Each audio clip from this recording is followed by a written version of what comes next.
Which of these colors do you think is more trustworthy? Did you think blue? You are not alone. Most people seem to associate blue with trust. Blue shows up in logos of over 1/3 of the top 100 most trusted brands and in flags of 75 countries. But why do brands, companies, entire countries want to evoke trust in the first place? Trust the next few minutes to break it all down.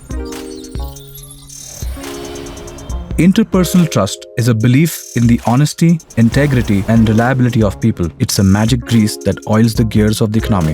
At work, you trust your salary will be credited on time. When you buy a house, you trust its ceiling won't collapse. When you're ordering a sushi at a restaurant, you trust that it hasn't been prepared by a rat in a chef's hat, no matter how passionate the rat is about cooking. This micro level of trust between people compounds, and the result is economic progress on a macro level. Lack of trust, on the other hand, leads to expensive solutions and fosters inefficiencies. Can't trust the banks? Invest in gold. Can't trust public transport? Buy a car. Can't trust the tenant? Enforce heavy deposits. Nobel laureate Kenneth Arrow argued that this trust deficit spreads and slows down transactions. There's an economic cost when people need to take more steps to protect themselves.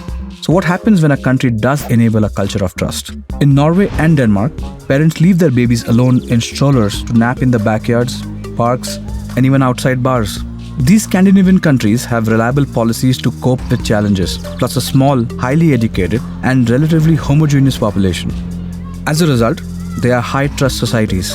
They also happen to have some of the most efficient economies with consistently high GDP per capita. Take Estonia, a country that's close to becoming a fully digital society. Even elections in Estonia are conducted online. The country adopted a liberal policy in supporting startups, one that made it easy for people from all over the world to set up businesses there. Trust begets innovation. Smart governments build trust and reap the benefits. And companies can do the same. Tata, for example, sells everything from soap to steel, cars to jewelry, and people buy it all. Even the head of Deutsche Bank in Germany once said that a signature on a Tata company letterhead was better than financial guarantee of a bank. Talk about taking one's word for it. But would you trust a car company to make toothpaste or a soap company to make jewelry? You know the answer. For a company to inspire confidence in customers and become trustworthy, there are 4 values it must exhibit: consistency, competence, integrity, and benevolence. While all 4 don't need to be actively present, clear absence of you in one of these can lead to mistrust. Ever hear of a contaminated Bisleri bottle? Bisleri has proven its competence with a consistently safe product.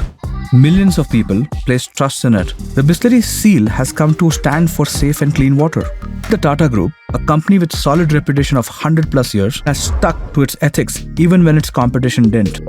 Whether it's having progressive workplace policies for women decades ahead of time, or Tata's entry into cancer care, which dates back to 1941, their benevolence can be seen consistently.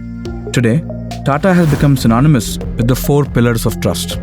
You see, success only counts if people can truly count on you, and trust compounds with every person it reaches. So if you're building something, don't forget to build a culture of trust. It's the gift that won't stop giving. You can take our word for it.